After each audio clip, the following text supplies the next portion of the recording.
Welcome to my Christmas Eve discussion.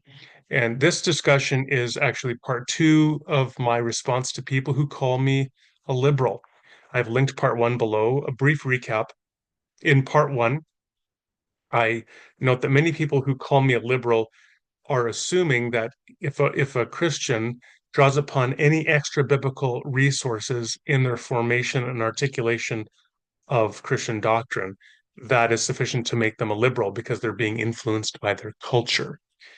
And as I argued in part one, in fact, every single Christian is influenced by culture, things like science, understanding of science, ethics, politics, economics. They're always influenced by those resources in their understanding and articulation of doctrine. So, by that definition, everybody is a liberal. That's clearly not then a very helpful definition. In this second part, I want to address what liberal means in academia and to explain why, by that definition, I'm not a liberal either. Okay, so um, to talk about that, I think what I want to talk about first is, well, I think what we have to talk about first is the Enlightenment challenge. And to talk about the Enlightenment challenge, I want to back up a couple centuries from the Enlightenment to the Reformation. So, of course, Martin Luther pins his 95 Theses on the door of the church at Wittenberg. And while he was seeking an internal reformation of the church at the time, the fundamental effect of that was kind of like I get the image from a cartoon of tacking a nail into the ice of a lake, and suddenly all the ice starts fracturing everywhere, and the crack spreads throughout the lake until all the ice collapses. That's kind of like the effect of what Luther did. You had a unified Christendom in Europe for the most part. Luther ends up fracturing that, and now you're left with a bunch of chunks of floating ice. One of them is the Roman Catholic Church, another one becomes the Anglican Church, another is the Lutheran. Uh, well, we should even talk plural, like Lutheran churches, Reformed churches, Anabaptist churches. They're moving among population because they don't have a geographic region. They're not what we call a magisterial church. You had free thinkers spotting the landscape. And then eventually you also had Congregationalists and Baptists and Quakers and Shakers, and it just kept going. So what you had within 100 years of Martin Luther, in essence, was a fracturing of religious unity in Europe. Along with that, you had a rise in violence for all sorts of complex geopolitical and social and religious reasons among all those people. So they're all fighting one another, really culminates in the 30 Years' War in the mid 17th century, so that you have a loss of a unifying narrative in Europe, and you have everybody's fighting over what the unifying narrative should be. What becomes clear is that there is no one way to think about Humpty Dumpty, falling off the wall and breaking apart. There's no way to put them together again. There's no way to put Christendom together again. And what that initiates is this enduring skepticism that people like Rene Descartes, Pierre Bayle, early on become aware of and try to respond to. And of course, Descartes tries to use philosophical deductive arguments to deal with it. Later on, you have people like John Locke, who wants to see himself as a Christian, more of a Unitarian. He tries to develop arguments. On you go into the 17th century, and then the rise of deism. So a belief in God, but a skepticism about the particularity of religious claims. Along that as well, at the same time, there's another trajectory, the growth of science, or another story, I should say, the growth of science. So just as theology is fracturing, and it seems like there's no way to bring it back together to a unifying narrative again, so science is becoming the unifying narrative within Europe. The growth of astronomy, in particular, people like Galileo, Newton, and so on the 19th century would move to biology and to geology and other sciences. And there's this unifying sense of knowledge, of universal knowledge through science. And there's a loss of a sense of universal knowledge through theology. So this creates this enduring epistemic dilemma for theology, which is how do you justify theological discourse when people don't accept your same starting assumptions? It initiates a crisis of justification. How do you justify this discourse? We are today, back in 2005, Bobby Henderson published a popular satire of religion and intelligent design theory called The Gospel According to the Flying Spaghetti Monster, or The Gospel of the Flying Spaghetti Monster. That's sort of the terminus of a reductio ad absurdum, where the skeptic looks upon the particular claims of a religious tradition and just finds them to be incredulous, to be utterly implausible, and they are dismissive of them. And so go back now to the 18th century, the theologians are floundering about to find some way to justify the public and truth claims of Christian theology in light of the fracturing of a unifying Christian narrative. One way to do that is by appealing back to universal reason. So you had some Christian theologians really depending upon arguments for God's existence or proofs for God's existence, along with proofs for the revelation of the Bible as being true. So they would argue, for example, a cosmological argument for God's existence. And then they would argue for arguments for fulfilled prophecy and the historicity of the Exodus and the resurrection of Jesus to justify the particular claims of Christian revelation. And in that way, they could try to meet the demands of universal reason and justify uh, Christian theological discourse in an increasingly skeptical world. And that was one approach to the Enlightenment challenge, which was the culmination of this fracturing initiated at the Reformation. There was another approach, and that brings us to the approach of German liberalism.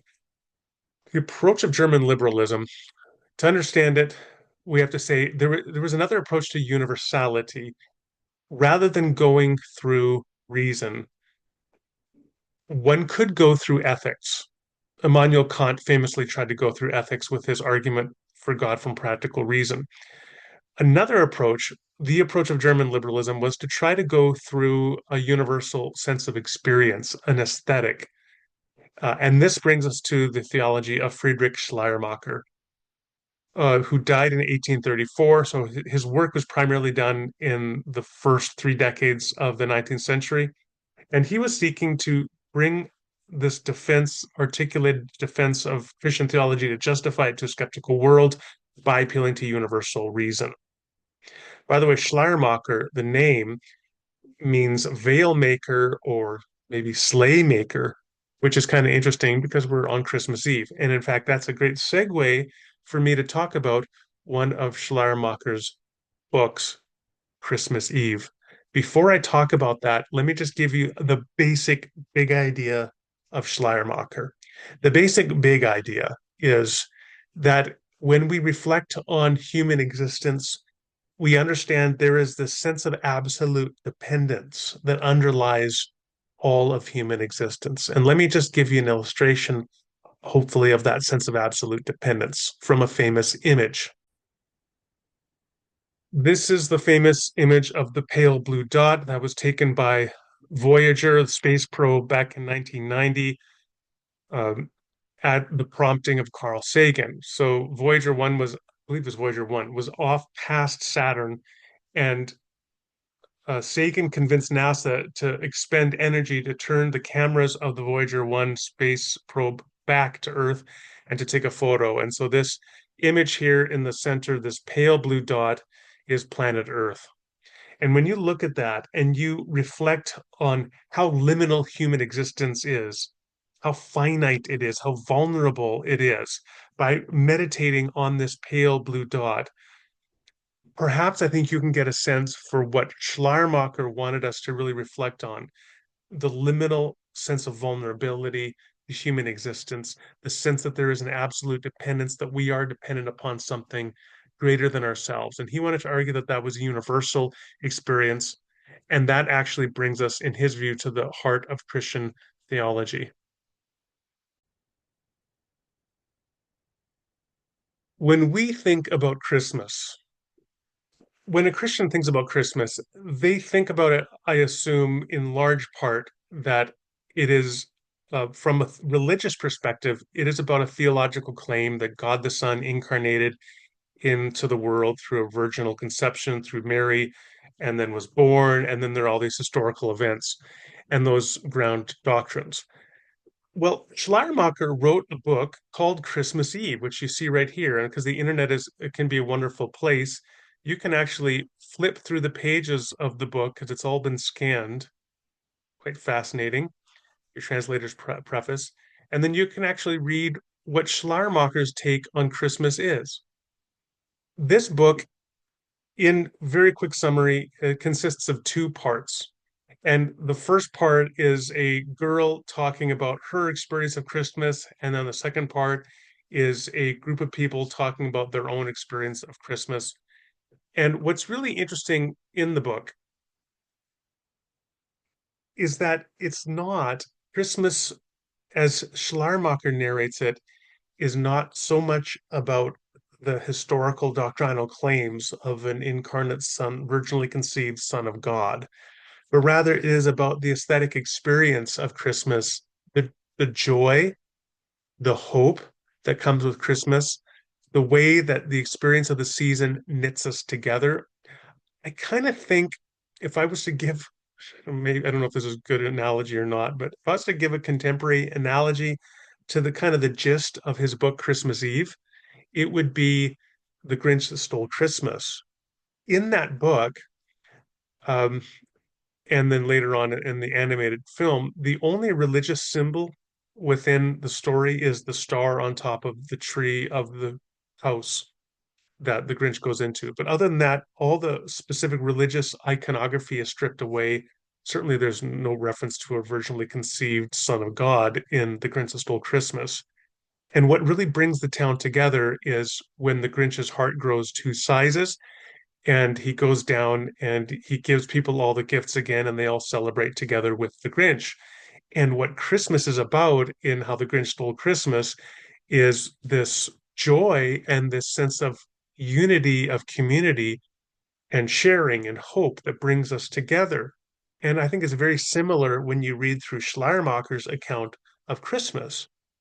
And this sense of dependence on something else, of joy and hope and so on, undergirds a sense of universal experience, as he argued it was, undergirds all theological doctrine. So that rather than justifying Christian discourse by appealing to arguments for God's existence, the reliability of biblical prophecy or the New Testament's historicity and so on, we can go to a sense of absolute dependence, and that grounds theological claims. One of the interesting and I think complicated questions that remains when it comes to Schleiermacher and the liberal tradition is to what degree the resulting doctrine is orthodox, and to what degree they have adopted an anti-realist view of doctrine. I will say this. So now I'm going to just come back maybe, and so I don't go on forever, to why I'm not a liberal, but why I have some sympathies with liberalism. Okay, I'm not a liberal for this reason. I don't think Christian theological discourse has to justify itself with respect to a universal reason or universal ethic or universal experience. I don't think it works like that. So I reject the Enlightenment demand that was the source for German liberalism as an apologetic response to it. I reject that. I wrote a book in 2009, published with Oxford University Press, called Theology in Search of Foundations, where I made that case. I'm, in that sense, what we would call a post-foundationalist. I don't believe we have to justify Christian theology as a discourse with respect to some universal criterion. And that means I'm not a liberal. There are two senses in which I'm sympathetic, I would say, with liberalism. So the first one is the rejection of a Christian ghetto. So the idea that we're just going to withdraw from wider society and not attempt to be effective at apologetic engagement with wider society to try to find some way to communicate the credibility, plausibility of our truth claims or the rationality of our discourse to people who are skeptical of it. I think that's a very worthwhile enterprise.